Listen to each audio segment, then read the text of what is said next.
Онкологию Пердовскалоевой диагностировали 8 лет назад. Сейчас она проходит курс химиотерапии в Республиканском онкологическом диспансере в Плиево. Работой медицинского персонала женщина довольна. За все время лечения она не столкнулась ни с одной проблемой.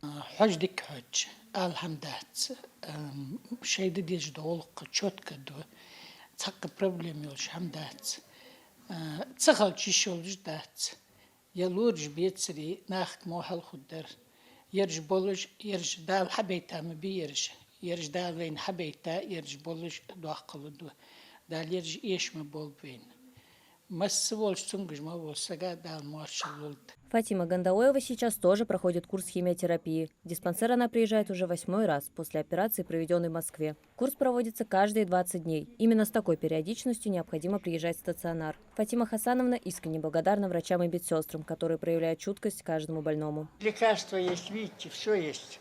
Все отдают, все вовремя уколы, вовремя капельницы, вовремя лекарства. Готовят вкусно. Никаких претензий нет.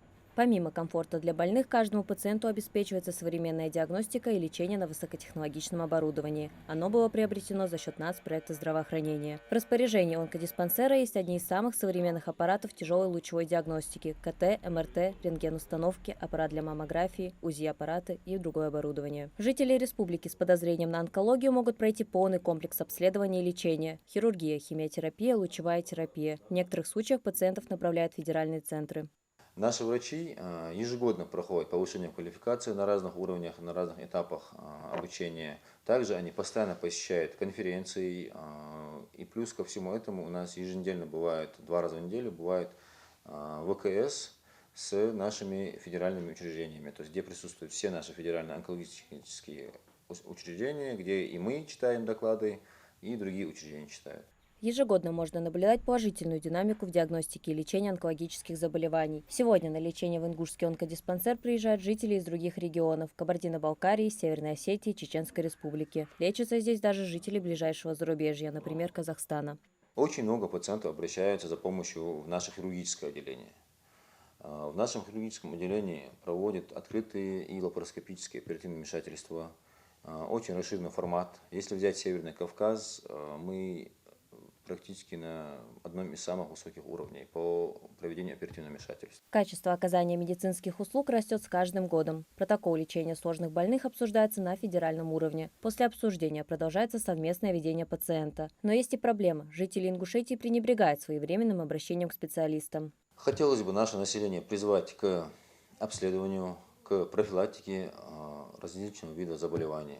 То есть в любой поликлинике нашей республики созданы условия для обследования, первичного обследования пациента по разным нозологиям. Это онкология, кардиология, это также сахарный диабет.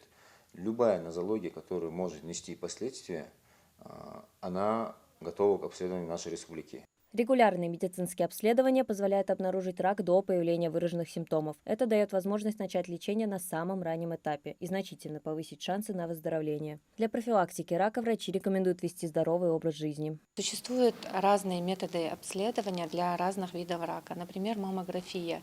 Она в основном рекомендуется женщинам старше 40 лет.